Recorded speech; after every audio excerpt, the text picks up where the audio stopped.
일보다 생명을 주의하는 사람으로 본 유일한 사람이 워치만니 형제임이라고 하였습니다. 형제임은 어떠한 일을 주의하는 것이 아니라 그 모든 일이 생명에 의해서 나오는 것을 주의하고 그것에 의해서 통제를 받았다고 하였습니다. 그렇다고 일을 안 할 수는 없죠. 하지만 우리가 더 주의할 것은 우리는 생명을 주의하고 주임을 누리는 걸 주의하고 변화되는 걸 주의한다는 것입니다. 만약 우리가 이러한 도덕성을 살아내지 않으면 우리의 일로 우리가 1m를 건축할 수 있을지만 우리의 존재로 2m를 허물어 버린다는 것입니다. 우린 정말 이러한 길을 가지 않고 주 예수님의 본을 따라서 정말 주임을 누림으로 정말 이러한 길을 가기 원합니다.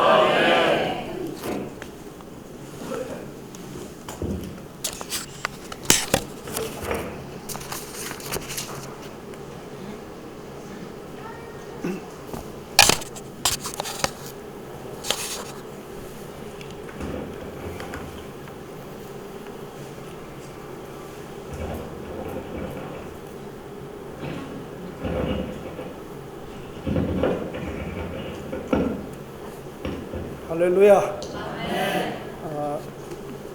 입학시험도 잘 봐야 되지만 졸업시험도 잘 봐야 됩니다.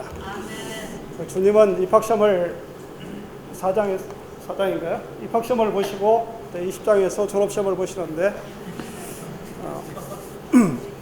주님이 이렇게 인생의 이 땅에서의 사역을 하시는 시작할 때 주님은 시험을 잘 통과하셨고 또 이 마지막 졸업시험을 보실 때 또 시험을 잘 통과하셨습니다. 출애굽기 12장에 보면은 이 6월절 어린 양은 나흘 동안 잘 검사를 해가지고 흠이나 티가 없는 이러한 양을 하나님께 드리게 되어 있습니다. 이제 우리가 요한복음 12장, 그다음에 마가복음 11장을 잘 통해서 볼 때 예수님께서 6월절 되시기 엿새 전에 베다니에 가셨습니다. 베다니에 가셔가지고 그날 하루 거기 머무셨고 그 다음날 이제 우리가 이 전주에 교통하신 예루살렘 성 안에 들어가가지고 성 안에서 이렇게 장사하는 사람들 이 상을 뒤져 먹고 막 이제 이런 일들을 하셨잖아요. 그리고 다시 오셨습니다. 그리고 이제 세 번째 들어가신다. 그러니까 이 날이 6월절 나흘 전 되는 날입니다. 그래서 정확하게 주님은 나흘 동안 출애굽기 10장에서 말씀하신 대로 나흘 동안 시험을 받으셨습니다. 그래서 주님은 정해진 날에 정해진 장소에서 정확하게 하나님께 드려주신 분이십니다. 자, 이제 오늘은 교통할 때 저는 이런 말씀이 생각이 났습니다. 그분 안에는 지혜와 지식의 모든 보화가 감춰져 있느니라. 지혜와 지식의 모든 보화가 감춰져 있느니라. 하나님에게 있는 모든 속성들은 지혜와 지식의 모든 보화는 하나님에게 들어있는 이런 속성이신데 그것이 이분이 언변을 통해서 정말 정확하게 하나님의 지혜가 여기 표출된 것을 우리는 볼 수가 있습니다. 저는 이 말씀을 이렇게 이제 보면서 이 말씀은 우리가 많이 되었던 거기 때문에 이제 뭐 이렇게 자세한 설명은 많이 필요가 없을 것 같아요. 근데 첫 번째 한 그 질문이 뭐냐면은 도대체 무슨 권위로 이런 일을 하느냐? 또 그대에게 이런 권위를 준 이가 누구냐? 권위 문제를 가지고 질문을 했습니다. 이 사람들이 이게 누가 준 권위인지를 몰라서 그랬을까요? 주님은 벌써 이것을 여러 번 말씀하셨습니다. 그분 스스로 말씀하시는 것이 아니고 아버지께서 내 안에 말씀하시는 것이다. 내가 스스로 행하는 것이 아니라 아버지께서 행하심으로 행한 것이다. 주님은 여러 번 말씀하셨습니다. 그러나 왜 또 이 질문을 하는가? 그럼 가만히 생각하세요. 이 예수님께서 베들레헴에서 나셨지만 그분이 베들레헴에서 나셨다는 것을 한 번도 말씀하신 적이 없습니다. 근데 만약 그분이 베들레헴에서 왕가에서 태어났다는 것을 아마 표면상으로 잘 드러났었으면 이들이 이런 질문을 하지 않았을 거예요. 이런 질문을 하지 않았을 텐데 그분은 나사렛에서 마치 나사렛에서 나신 것처럼 또 나사렛에서 살으셨기 때문에 나사렛에서 무슨 존귀한 것이 나겠느냐, 이들은 이런 생각을 가지고 있는 것입니다. 그렇기 때문에 또다시 권위, 아마 이들은 주님이 또다시 말씀하셔도 또 얘기하고 또 얘기하고 계속 얘기할 겁니다. 우리 많은 사람들이 다 특별히 우리 교회 안에서 이런 질문들을 외부 사람들이 많이 합니다. 어디 소속이냐? 정통기업이냐? 이 질문을 너무나 많이 받지 않습니까? 아무리 말해도 여전히 똑같은 질문 계속합니다. 그래서 주님은 정말 지혜 있는 분이시라는 생각이 들었어요. 주님이 왜 하필 또 딴 얘기 다 놔두고 요한에 대해서 질문하셨을까? 요한에 대해서, 요한의 침례가 하늘에서 온 거냐? 사람에게 온 거냐? 요한은 이 사람들이 부인할 수가 없어요. 왜? 제사장 자손이기 때문에. 다 제사장 자손인 거 너무나 잘 알고 있기 때문에 당연히 말을 해야 되죠. 거짓말 안 하려면 어떻게 해야 되냐면 하늘에서 온 것이라고 얘기를 해야 되지 않습니까? 그러나 모르겠다, 이렇게 말을 하는 것입니다. 모르겠다. 그들은 근본적으로, 이런 질문을 하는 사람들은 근본적으로 뭐가 없냐면 하나님에 대한 두려움이 없는 것입니다. 그 속에 하나님에 대한 경외함이 없어요. 우리가 교회 안에서 많은 봉사를 할 때, 많은 섬김을 받을 때 우리는 많은 공격을 받습니다. 왜 그렇게 하냐, 왜 저렇게 하냐, 이게 맞냐 저러냐, 이 모든 것들이 다 어디에서 온 것인가? 근본적으로는 하나님에 대한 두려움이 없습니다. 우리는 우리가 하는 모든 말들 하나님의 그리스도의 심판대 앞에서 심판을 받을 것입니다. 그 앞에 다 드러내고 우리는 말해야 되는 것입니다. 우리 말 함부로 하면 안 됩니다. 우리보다 앞서간 선견자들, 또 우리 앞서간 모든, 또 우리보다 더 많은 섬김을 한 그 많은 성도들에 대해서 함부로 우리는 얘기하면 안 됩니다. 우리 마음대로 판단하면 안 됩니다. 그 판단으로 우리가 심판을 받을 것이라고 말씀하셨습니다. 근본적으로 그는 다 뭐냐면 권위에 대한 도전인 것입니다. 권위를 부인하고 싶은 것이죠. 주님은 이거에 대해서 그들의 입을 딱 다물게 하는 정말 요한이라 놀라운 지혜를 사용하신 것을 볼 때 저는 정말 너무나 주님의 지혜, 그 지식의 놀라움에 대해서 정말 감탄을 했습니다. 그리고 주님은 이런 비유를 하나 하셨지. 포도원 비유를 말씀하셨잖아요. 포도원 비유를 말씀하십니다. 주님은 이제 시험을 받으시고, 그러나 그분은 자신이 어떤 권위로 이런 말씀하셨는지 말씀하지 않으셨죠. 직접적으로 하지 않으셨죠. 그러나 여기 비유를 통해 가지고 그분은 분명하게 말씀하셨습니다. 물론 주님이 하시는 말씀을 잘 들어야 합니다. 하나님은 포도원 주인이시고 이 주님은 바로 누구냐면 그 사랑하는 아들이신 것입니다. 바로 우리 주님이 어떤 분이시냐? 그 주인의 아들이신 것입니다. 천지의 주제의 아들이신 바로 그분이신 것입니다. 그것을 여기서 분명히 주님은 말씀하셨습니다. 또 두 번째로 뭐를 말씀하셨냐면은 모퉁이의 머릿돌이다. 또 뭐라 하냐면 여기 걸려 넘어질 수 있는 돌이고 또 누구든지 박살을 낼 수 있는 이런 돌이라는 세 가지 돌이라는 것을 말씀하셨습니다.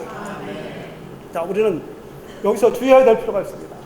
우리가 우리 마음속에서 진정으로 하나님의 뜻에 따라서 그분의 집을 건축하고자 하는 마음이 있다면 주님은 우리에게 모퉁이 돌이 될 것입니다. 그러나 우리가 유대인과 같은 태도를 가지고 있다면 우리는 그분에 의해서 걸려 넘어지는 자가 될 것입니다. 만약에 우리가 하나님을 거스려 배역하는 이방인이 된다면 그분은 우리의 떨어지는 돌이 될 것이요 우리를 산산조각내고 말 것입니다. 자, 우리는 이 세 가지 입장 중에서 어떤 것을 택할 것인지 이것이 우리 앞에 주어져 있는 것입니다. 주 예수님, 정말 우리는 우리 자신이 어떤 위치에 있는 것인가, 우리가 어떤 입장을 취할 것인가, 그걸 분명히 해야 될 필요가 있다고 생각이 됩니다. 자, 이제 이것이 자기네들에 대해서 한 말인 줄 알고서 이 사람들은 딱 그냥 그 자리에서 잡아가지고 딱 사형을 시켰으면 딱 좋겠는데, 백성들이 두렵죠. 백성들이 두렵기 때문에 그 다음에는 또 꼼수를 부렸습니다.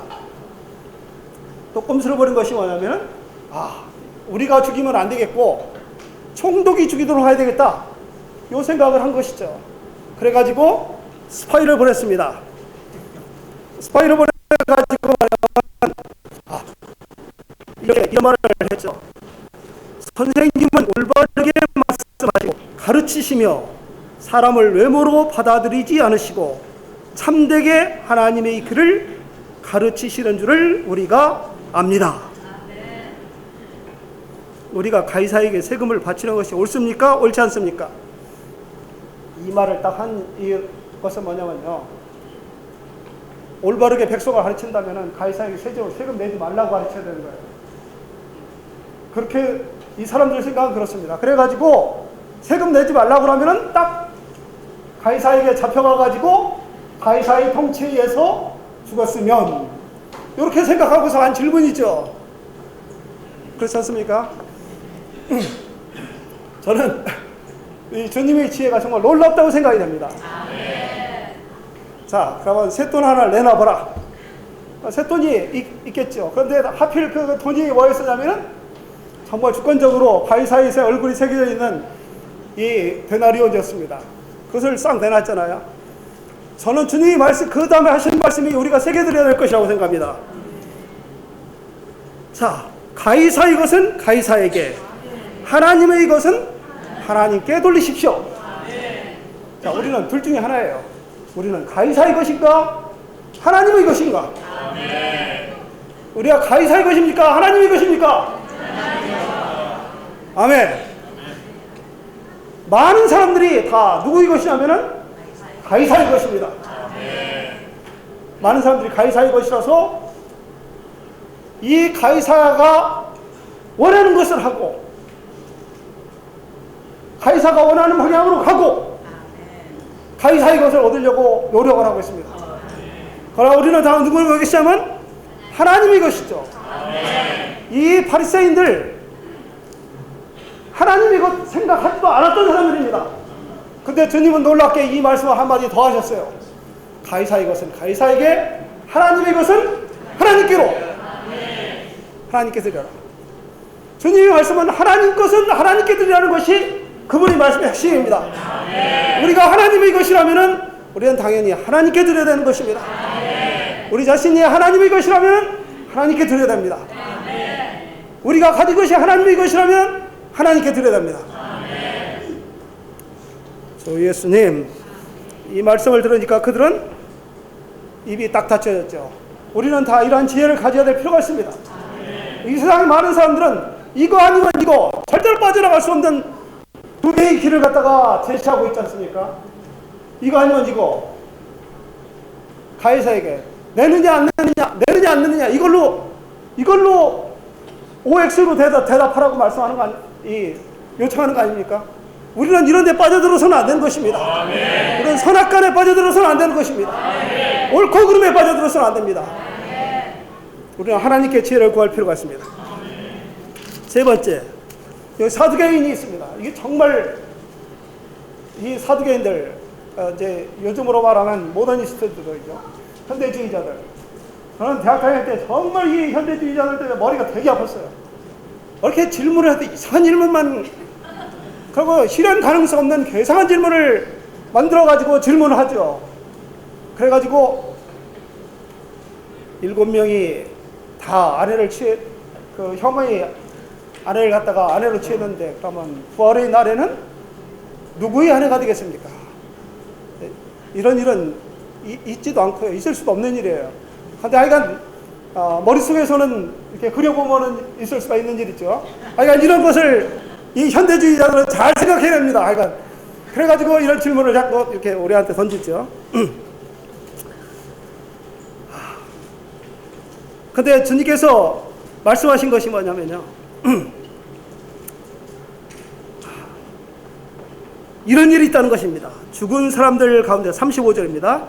죽은 사람들 가운데서 부활하여 저 시대를 얻기에 합당하다고 인정되는 사람들은 장가도 가지 아니하고 시집도 가지 않으며 다시 죽지도 않는데, 우리는 이런 시대가 있다는 거 알아야 됩니다.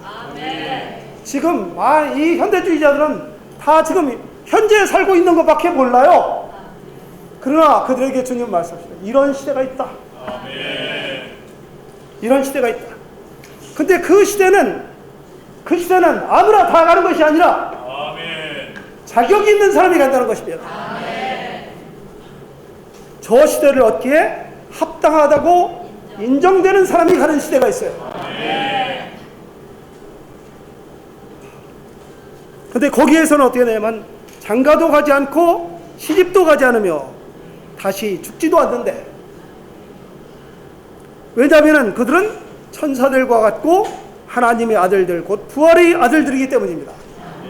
그 시대가 있는데 이 시대는 누가 가는 곳이냐면은 하나님의 아들들이 가는 곳입니다. 뛰어난 부활에 참여한 사람들만 가는 것입니다. 바로 부활의 아들들, 하나님의 아들들, 이들만이 갈 수 있는 시대가 있다는 것입니다. 많은 사람들이 이 시대에 대해서 모르고 있죠. 심지어 기독교 안에서 안 가르치는 곳이 많이 있습니다. 바로 이러한 시대가 있다는 것을 우리는 기억해야 되는 것입니다. 자, 이러한 시대로 우리는 들어가기를 원해야 되는 것입니다. 그러면서 그것은 누가 들어가냐면 부활의 아들들, 뛰어난 부활에 참여한 사람들, 탁월한 부활에 참여한 이런 사람들만이 갈 수 있는 생명의 부활인 것입니다. 이런 사람들을 위해서 하나님은 말씀하셨습니다. 뭐라고 말씀하셨냐면 그분은 나는 아브라함의 하나님이다, 이삭의 하나님이다, 야곱의 하나님이다 라고 말씀하셨습니다. 모세에게 이 가시덤불을 해서 말씀하셨는데, 그때 모세보다 아브라함, 이삭, 야곱은 훨씬 전의 사람들이죠. 훨씬 조상들이지 않습니까? 그런데 그분이 말씀하실 때 뭐라고 하시냐면 나는 아브라함의 하나님이었다 이렇게 말씀하신 것이 아니라 나는 아브라함의 하나님이다 이다라고 말씀하십니다. 나는 이삭의 하나님이다, 나는 야곱의 하나님이다. 현재로 말씀하셨습니다. 현재로. 그것은 현재 그분은 아브라함의 하나님이고, 현재 그분은 이삭의 하나님이고, 현재 야곱의 하나님입니다. 그것은 그분이 뭐냐면 아브라함도 살아있고 이삭도 살아있고 야곱도 살아있다는 것입니다. 우리 하나님은 죽은 자들의 하나님이 아니시라 산 자들의 하나님이신 것입니다. 우리가 죽어있으면은 우리는 하나님을 누릴 수 없습니다. 우리는 살아있어야 되는 것입니다. 그분은 산자의 하나님, 아이엠이신 하나님이십니다. 우리는 많은데 뭐라 하냐면 옛날에 나는 주님을 이렇게 드렸다. 그것은요 죽은 자의 하나님이에요. 우리 하나님은 지금은 나에게 어떠한 하나님이다. 이것을 누려야 될 필요가 있는 것입니다. 38절 다 같이 말씀 한번 선포하시면서 끝내겠습니다. 하나님은 죽은 사람들의 하나님이 아니시라 산 사람들의 하나님이십니다. 왜냐하면 하나님께는 이들 모두가 살아있기 때문입니다. 아멘.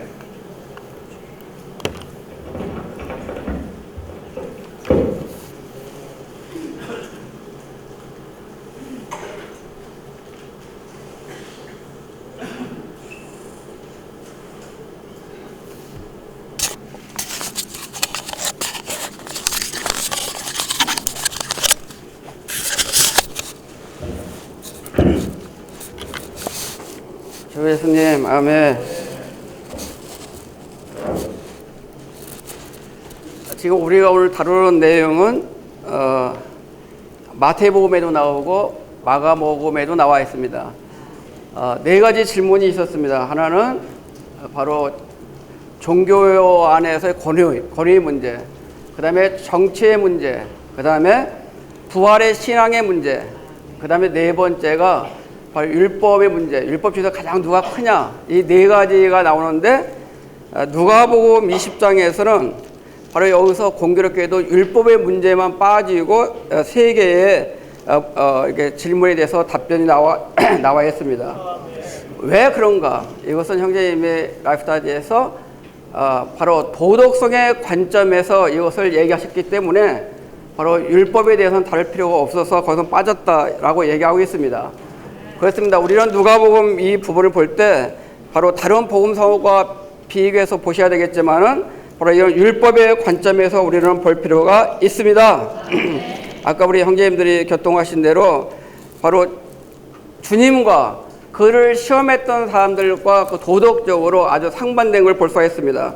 주님은 솔직하셨고 순수하셨고 지혜롭고 위엄이 있으셨습니다. 그러나 시험을 한 자들은 바로 천했고 교활했고 우명했고 바로 부정직했습니다.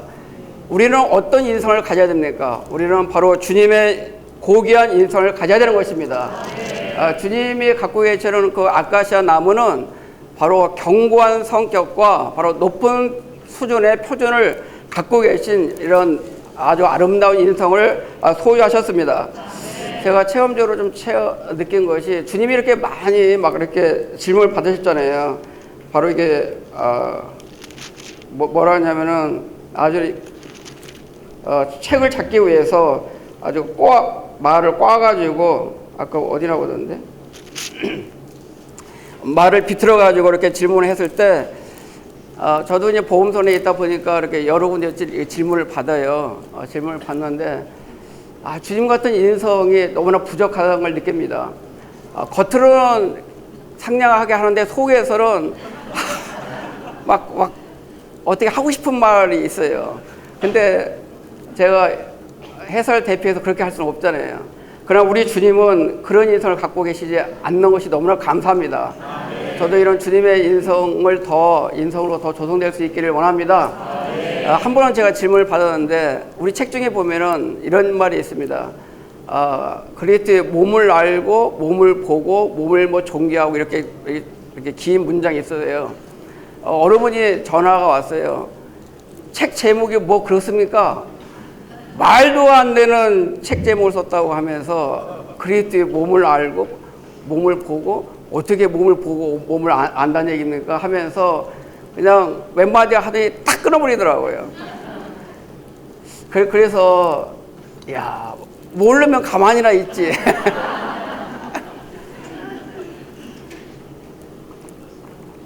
한밤에서 주님은 다윗의 자손이시지만은 그 다음에 또 다윗의 주님이 되시잖아요. 한쪽은 아는데 한쪽 모를 경우가 많이 있습니다. 어떤 분들이 뭐 그런 얘기 해야죠. 과정을 거친 삼위일 하나님 얘기하면은 야 히브리서도 모르냐? 어떻게 하나님이 이렇게 바뀔 수 있다는 얘기냐? 말도 안 된다 하면서 아주 공격을 하고 있죠. 물론 한 방면을 붙들고 있는 것입니다.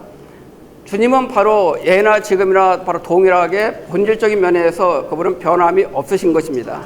그건 바로 본질적인 삼일성을 얘기하고 있는 것이죠. 그러나 그분은 본질적인 삼일성만 있을 뿐만 아니라 바로 경륜적인 삼일성이 있으신 것입니다. 바로 말씀이 육체가 되셨다. 마지막 아담이 생명 주는 영이 되셨다. 이런 말씀들은 바로 뭐가 됐다, A가 B가 됐다는 것은 하나의 움직임을 얘기하고 있는 것입니다. 이것은 바로 본질적인 문제가 아니라 바로 경륜적인 문제인 것입니다. 그러면은 그걸 가지고 막 또 문제 삼아가지고 얘기하잖아요. 근데 제가 성경을 읽어보니까 이렇더라 하고 좀 알고 싶어서 공손하게 하면 제가 답변하고 싶은데 막 따지고 하면은 제가 아주 짜증나더라고요.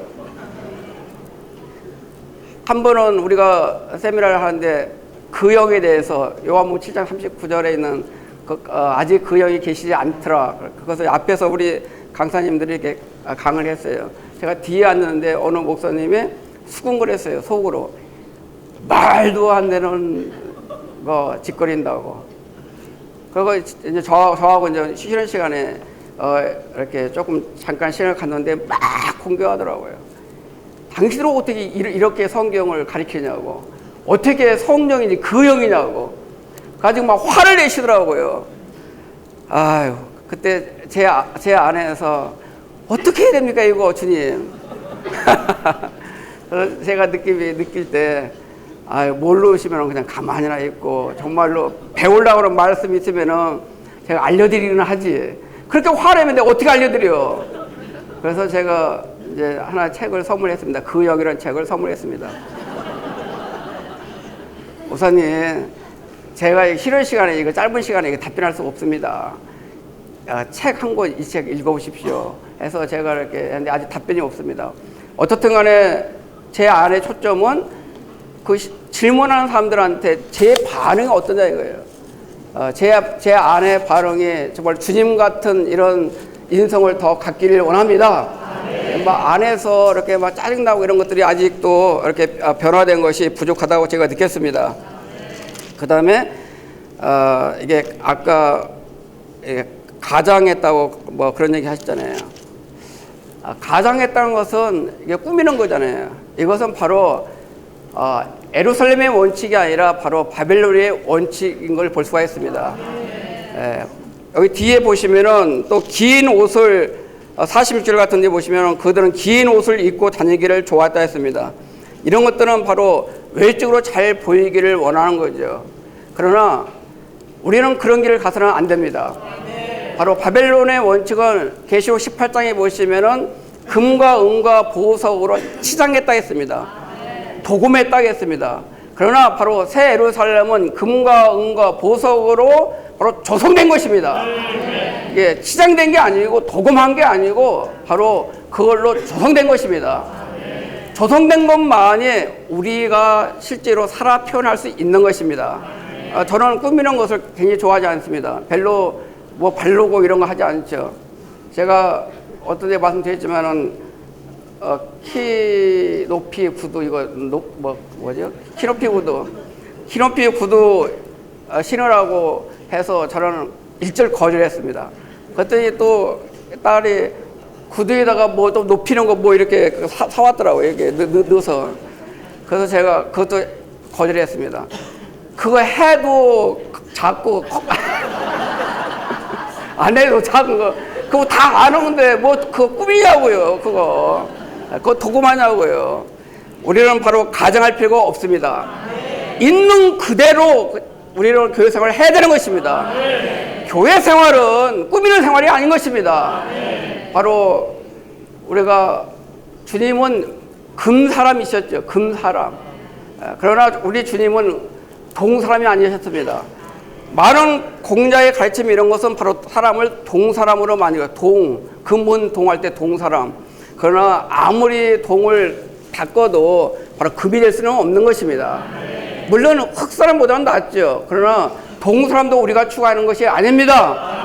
바로 교회는 바로 금과 은과 보석으로 건축되는 것이 동으로 건축되는 것이 아닌 것입니다. 바로 우리 안에 이런 합당한 인성이 더 짜여질 수 있기를 원합니다. 그 다음에 또 한 가지는 이 질문들이 많이 있거든요. 질문이 있는데 우리 주님의 답변을 보시면은 모든 질문들 가운데 주님이 정말 하고 싶으신 것이 있으셔요. 그것이 바로 뭐냐면은 바로 그리스도와 교회인 것입니다. 바로 마태복음 22장 42절에 보시면은 이런 말씀이 있습니다. 질문 중에 질문이라고 하는데 여러분은 그리스도에 관하여 어떻게 생각합니까? 여러분은 그리스도에 대하여 어떻게 생각합니까? 사람들은 권위에 대해서, 종교에 대해서, 정치에 대해서, 율법에 대해서, 또는 이런 부활 신앙에 대해서 여러 가지 면에서 알고 싶어 하지만은 주님이 정말로 우리 가운데 알려드리고 싶은 것은 너희들은 그런 것들이 필요한 것이 아니라 바로 정치가 필요한 것이 아니고 종교가 필요한 것이 아니라 그것도 아니고 율법이 필요한 것이 아니라 여러분이 정말로 아셔야 되고 필요한 것은 바로 그리스도라는 것입니다. 바로 여러분은 그리스도에 관하여 어떻게 생각합니까? 주님이 원하시는 것은 바로 그리스도이신 것입니다. 우리는 교회 안에서 다른 것을 관심해서는 안 됩니다. 우리는 이렇게 만나서 이렇게 뭐 정치 얘기하고 뭐 경제 얘기하고 물론 짧게 얘기할 수 있죠. 그러나 그것이 주된 화두가 돼서는 안 됩니다. 우리는 바로 우리가 누리고 체험한 그리스도를 우리는 함께 나눠야 되는 것입니다. 우리 주님은 바로 하나님이시며 바로 사람이신 분이시죠. 그러나 사람들은 바로 한쪽만 알고 있었죠. 왜 주님은 바로 이렇게 그리스도에 대해서 얘기하시는가? 그것은 우리의 교회 생활 가운데 모든 것의 바로 결정 요인은 바로 옳고 그름이 아니라 바로 그리스도여야 한다는 것입니다. 우리는 교회 안에 특별한 규례가 없습니다. 바로 머리가 얼마나 길어야 됩니까? 또 우리 자매님들이 치마를 입으실 때 얼마나 길이가 돼야 됩니까? 또 옷의 색깔은 어떻습니까? 형태는 어떻습니까? 넥타이는 어떻게 해야 됩니까? 이런 일절 규례가 없습니다. 바로 이런 것들에 대한 답변은 바로 어떤 문화에 따라서 사는 것이 아니라 바로 그리스도를 따라서 바로 그리스도가 우리의 측량 기준이 되어야 되는 것입니다. 내가 어떤 것을 얘기할 때 과연 그리스도는 이것이 그리스도인가? 이것이 문화인가? 이것을 우리는 판단해야 되는 것입니다. 아무리 옳아도 우리가 볼 때 옳아도 그리스도가 아니라 한다면 그것은 바로 교회 생활에서 바로 합당하지 않은 것입니다. 그 다음에 아까 우리 포도원 비유에서도 바로 그분이 바로 그리스도에 대한 얘기를 했었죠. 바로 그분은 그리스도로서 참 유월절 어린 양이셨습니다. 그런 그리스도로서 바로 하나님의 아들이셨습니다. 그런 그리스도로서 바로 하나님의 상속자이셨습니다. 자, 그런데 더 중요한 것은 바로 그리스도만 우리가 관심하는 것이 아니라 바로 교회를 우리는 관심해야 된다는 것입니다. 교회란 말이 그러면 어디 있느냐라고 물으신다면은 바로 20장 16절에 보시면은 포도원을 다른 사람들에게 줄 것입니다. 다른 사람들에게 줄 것입니다 했습니다.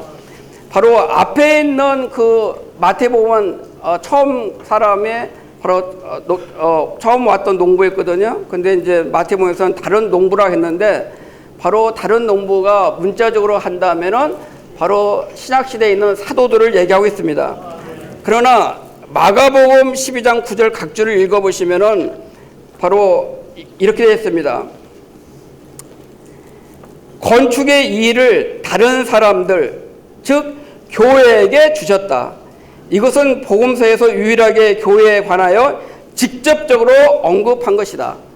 바로 왕국이 원래 이스라엘 백성들과 함께 있었지만은 이스라엘 백성들이 거절해서 그 하나님의 왕국 천국은 바로 누구와 함께 있었냐면은 바로 교회와 함께 했다는 것입니다.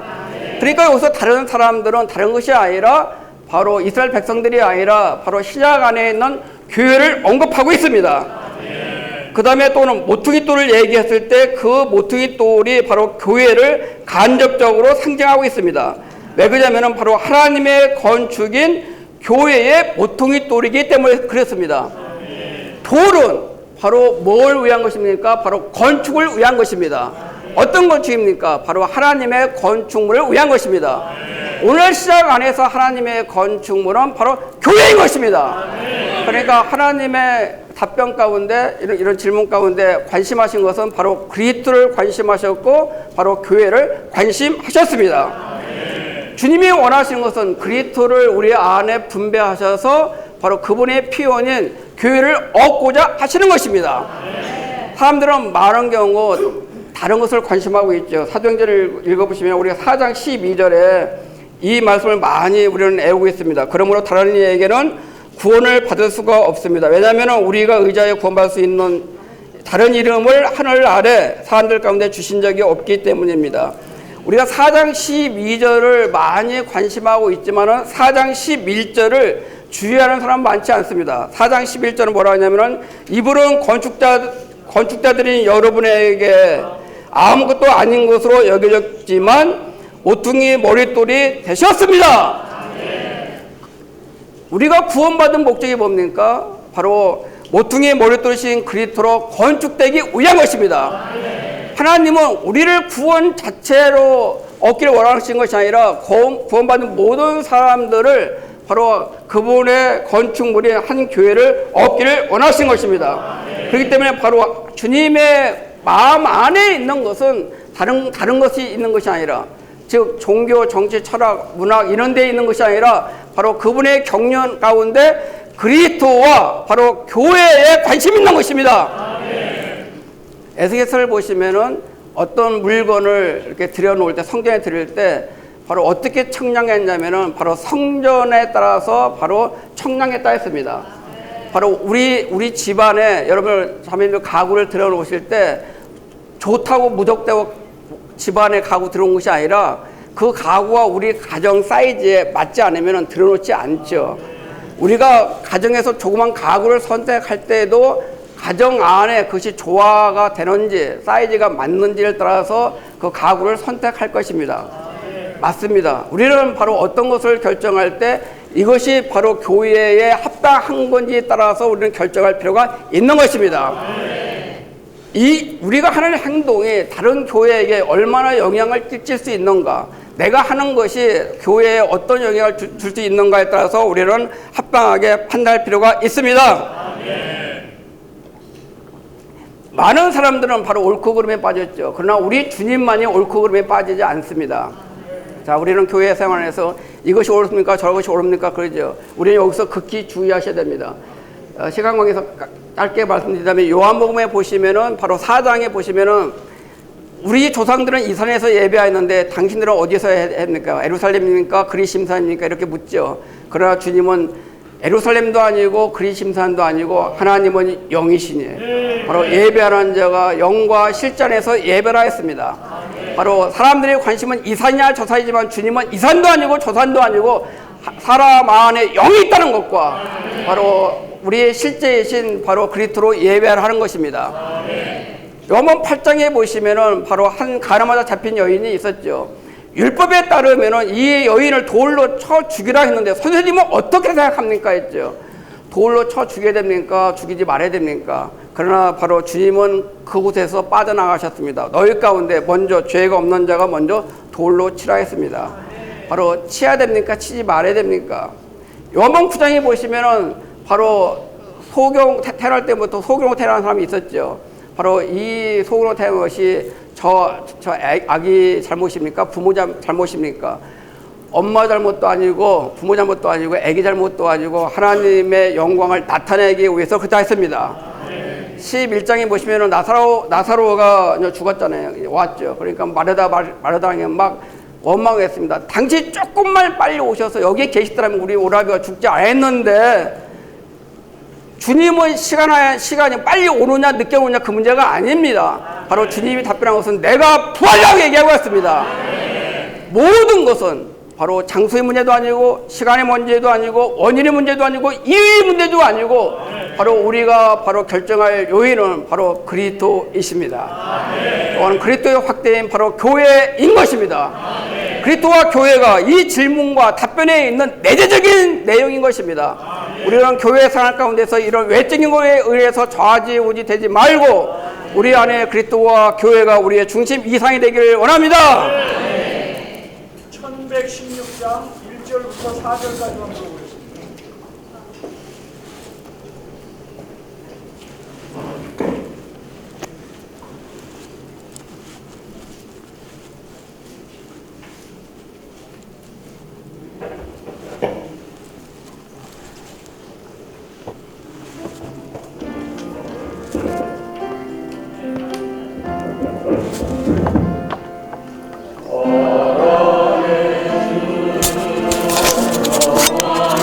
주 사랑 택한 자를 열망하시니 이스라엘 돌이켰다네 그들을 돌이켜 우상들로부터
일성 풍성의 모든 것 누림을 나누어 가졌네. 아멘.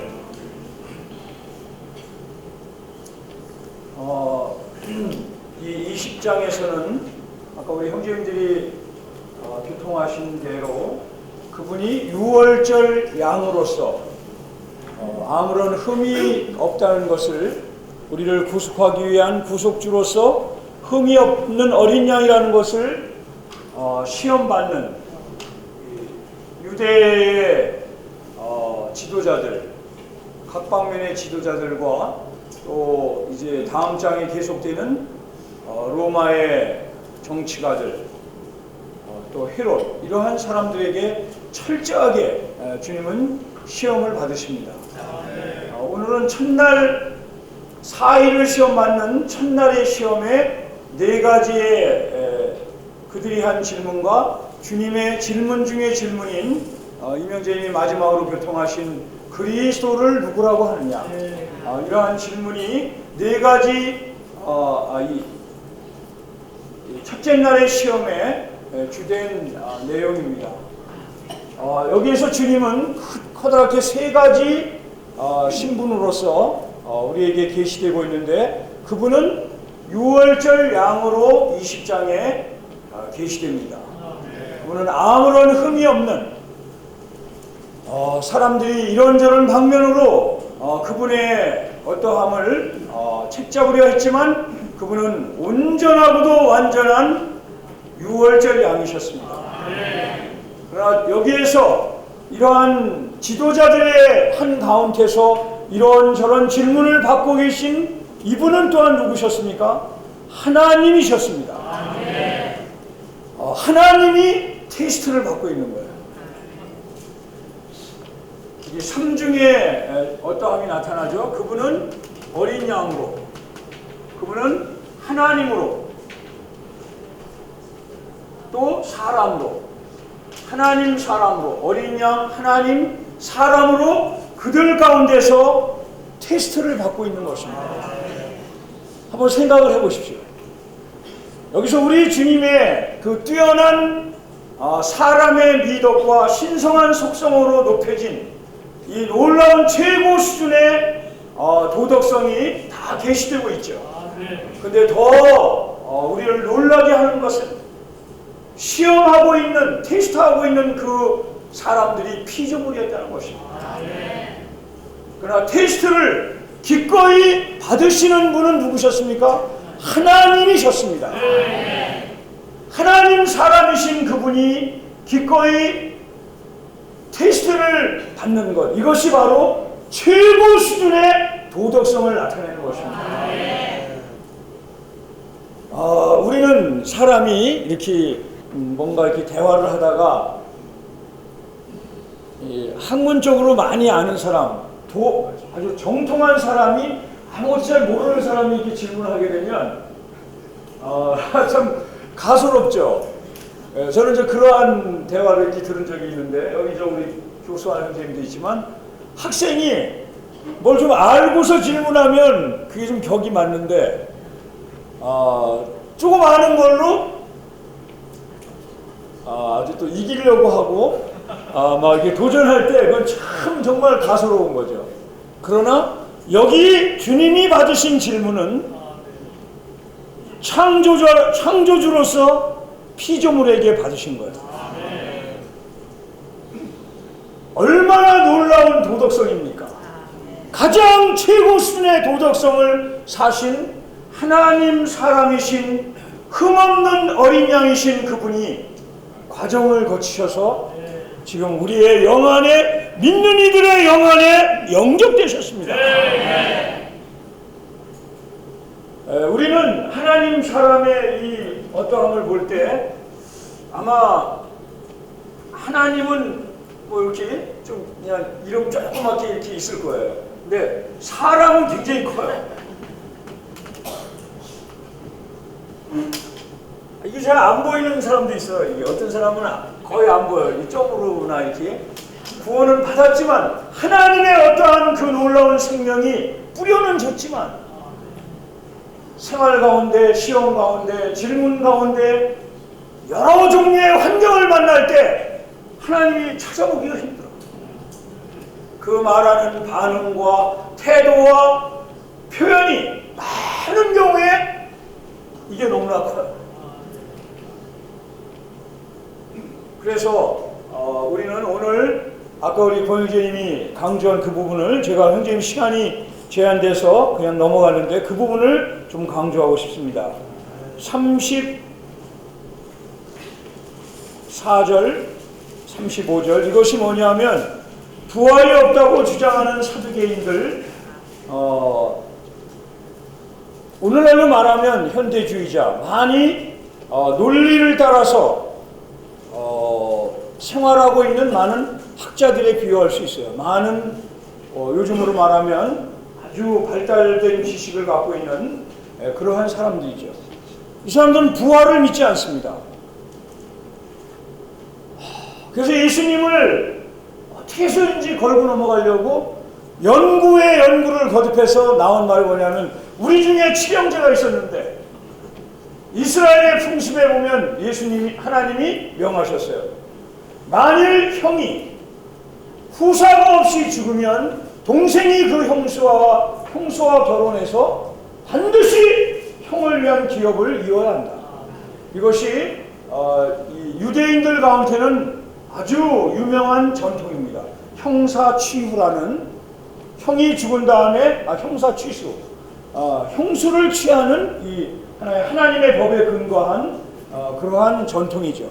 이것을 근거로 7명이 있었는데 첫째도 둘째도 셋째도 다 죽고 이제 7을 다 취했으니 그 다음에 도대체 부활의 날에는 7이 모두 그 여자를 아내로 취하였으니 부활 때 그 여자는 누구의 아내가 됩니까? 상당히 아주 호기심을 일으키고 궁금하고 답변을 안 할 수 없는 그런 거죠.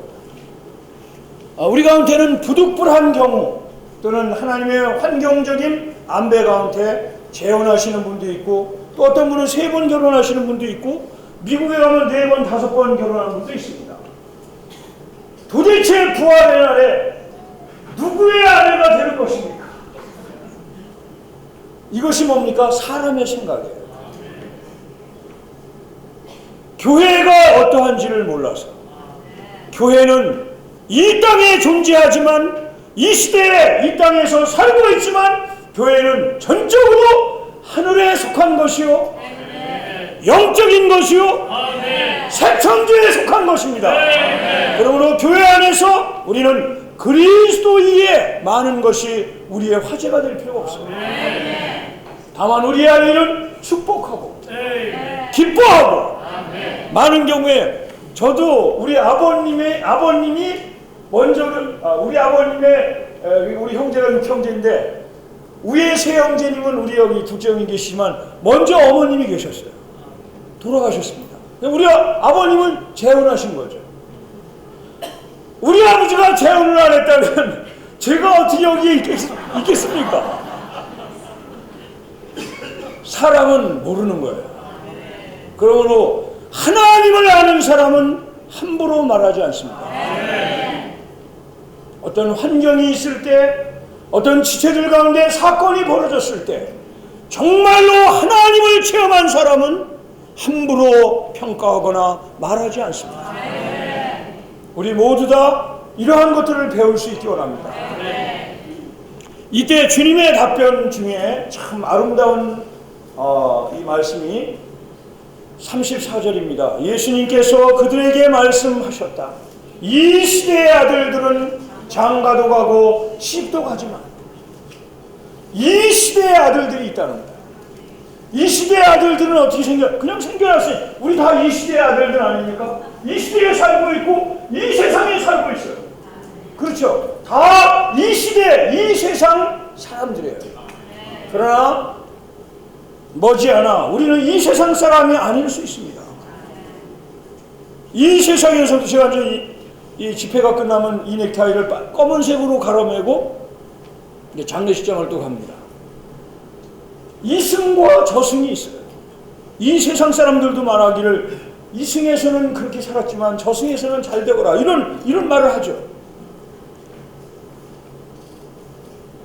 여기에서 끝나는 게 아닙니다.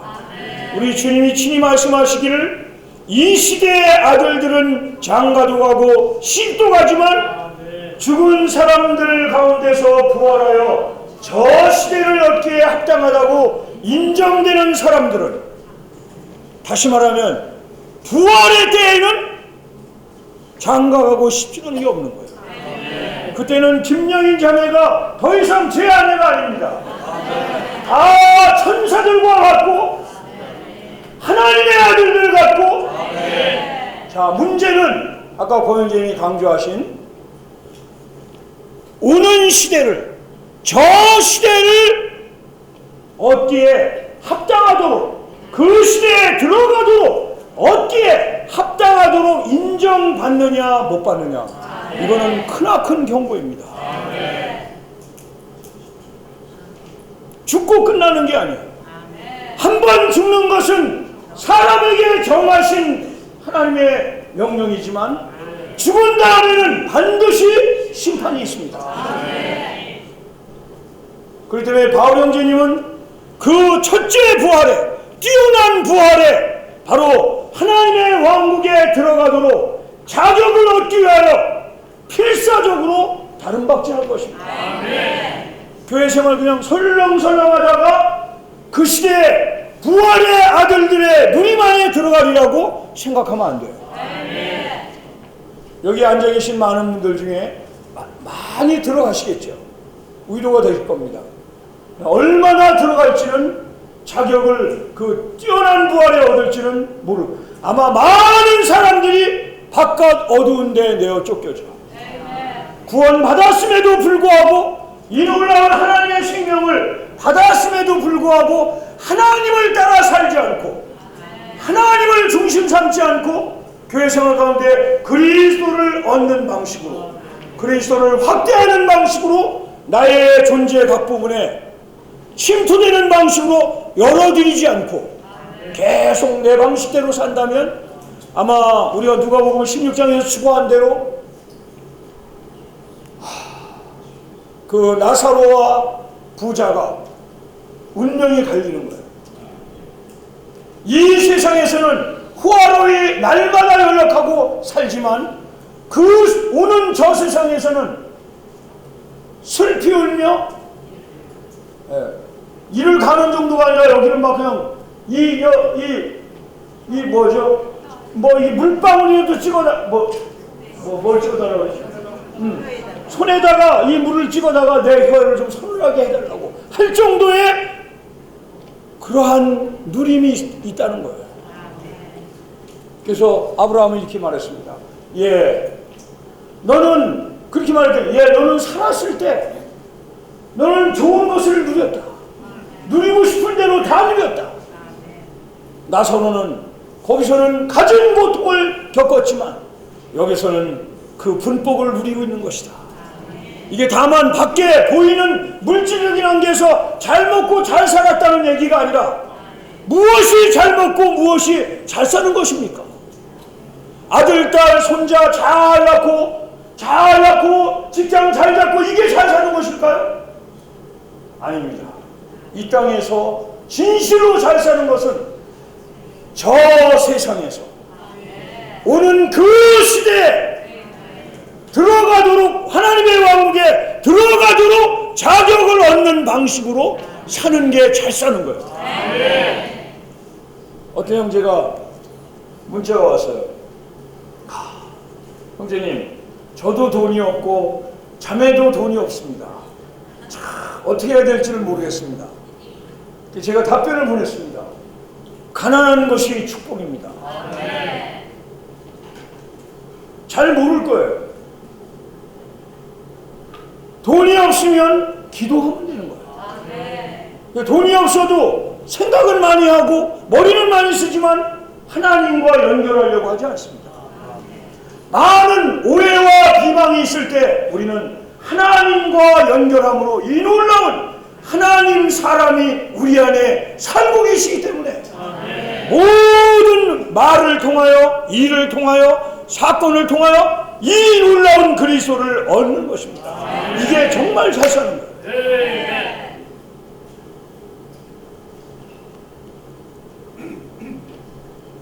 그래서 예수님이 이런 말씀도 하셨죠. 인자를 말로 거역하면 사함받을 수 있다. 그러나 성령을 거역하면 이 세상에서도, 오는 세상에서도 사함받지 못한다. 반드시 오는 세상, 다른 세상이라는 그 삶이 있는 거예요. 이 말씀을 읽으면서 저는 너무나 주님 앞에 다시 한번 깨었습니다. 이 세상의 아들들이라고 할 때 주님이 이런 말씀도 하셨죠. 이 세상 임금이 오겠습니다. 또는 이 세상 임금이 심판을 받았습니다. 그러므로 우리의 모든 결정적인 원리와 지체들을 대하는 태도와 교회 생활을 하는 모든 것에서 우리는 돌이킬 수 있는 긍휼이 있기를 원합니다. 죽은 사람들 가운데서 부활하여 저 시대를 얻기에, 이 시대를 얻고 싶으십니까? 저 시대를 얻고 싶으십니까? 저 시대를 얻기에 합당하다고 받는 사람이 되어야 합니다. 자, 한번 35절 다시 한번 선포해 보겠습니다. 죽은 사람들 가운데서 부활하여 저 시대를 얻기에 합당하다고 인정되는 사람들은 장가도 가지 않고 시집도 가지 않으며 다시 죽지도 않는데, 왜냐하면 그들이 천사들과 같고 하나님의 아들들, 곧 부활의 아들들이기 때문입니다. 그러므로 사랑하는 형제자매들, 우리 모두가 다 함께 이 세상이나 세상에 있는 것들을 사랑하지 말아라. 이 세상이나 세상에 있는 것들을 사랑하지 말라. 이것은 다 지나가는 것이기 때문에 오직 하나님의 뜻을 행하는 사람은 영원히 거한다. 영원히 남는다는 겁니다. 그 시대를 얻는다는 것입니다. 하나님 우리 모두를 축복하사 저 시대를 얻기에 합당한 사람들로 오직 그리스도와 교회를 주목하며 전진하기를 원합니다. 어제 형제님 한 분이 저를 찾아갔어요. 약 20년 가까이 교회 생활을 하셨어요. 모든 방면에서 안정된 분이십니다. 이 세상에서 안정된 분이에요. 그런데 많은 말씀도 추구하고 집회도 참석하는데 뭔가 자신이 공허하고 참된 만족이 없고 뭔가 매너리즘에 빠진 것 같고 어떻게 해야 될 줄 이제 뭔가 주님이 새롭게 환경을 예비하실 때 어떻게 할 것인가를 교통하러 오셨어요. 그래서 제가 그 형제님 말씀을 쭉 듣고 있다가 이렇게 답변을 했습니다. 형제님은 자매님하고 교회를 하지 않으면 만족할 수 없습니다. 주님의 자녀를 섬기지 않으면 만족하실 수 없습니다. 이것이 답입니다. 이것은 그 형제님에게뿐 아니라 우리 모두에게 우리가 어느 곳에서 이 세상에서 무엇을 하든 그리스도와 교회를 더 사랑하고 더 뜨겁게 사랑하고 더 신선하게 사랑하고 더 그리스도가 우리 존재의 각 부분을 점유하기를 원합니다. 자, 오늘은 특별히 제한 없이 그리스도와 교회를 이 세상에서 더 사랑하고자 하시는 분들 오늘 말씀을 다시 한번 이렇게 신원해 내시기를 원합니다. 양쪽으로 나오셔서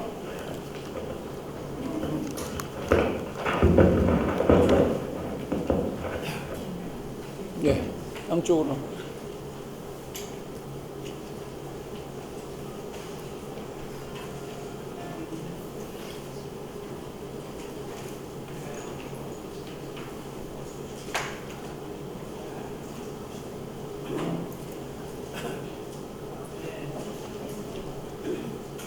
오늘 집회에서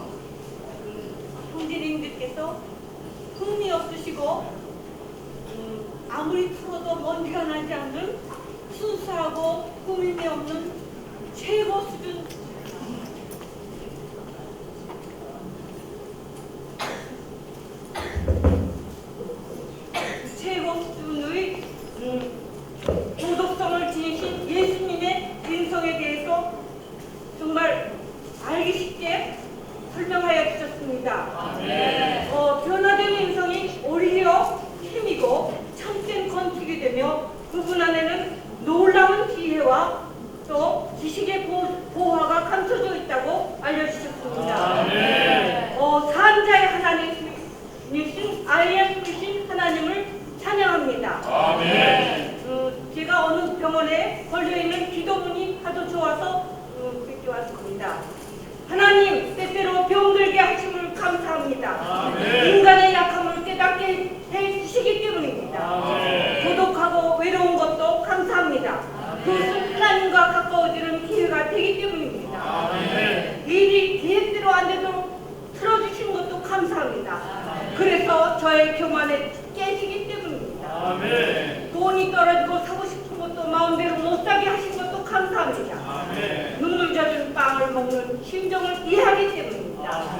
자식들이 공부를 기대만큼 안 하고 아내가 미워지고 부모님과 형제들이 짐스러워질 때도 감사합니다.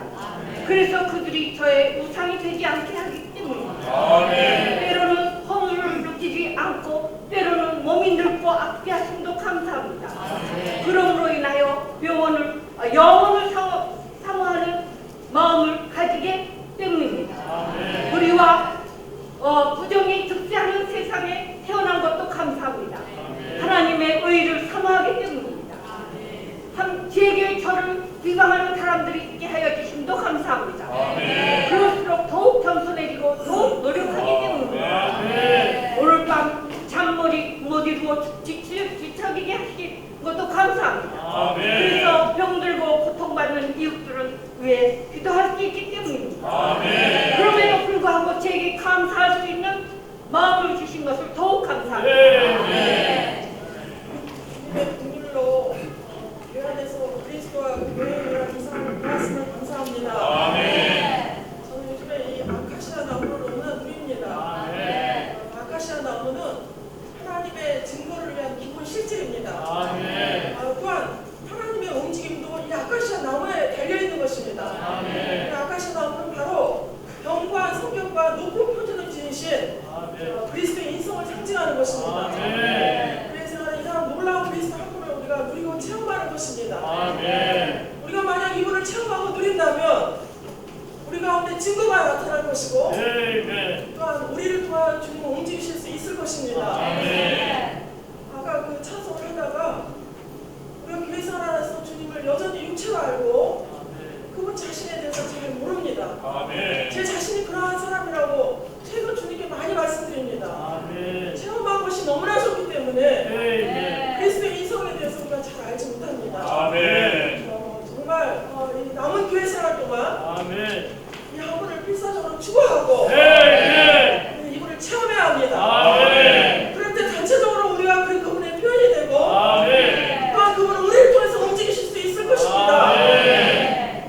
주여 또 사랑합니다. 주 예수여 그리스도 그분은 우리의 모든 것이십니다. 우리의 생명과 또 내용이시며 우리의 영원한 목표이십니다.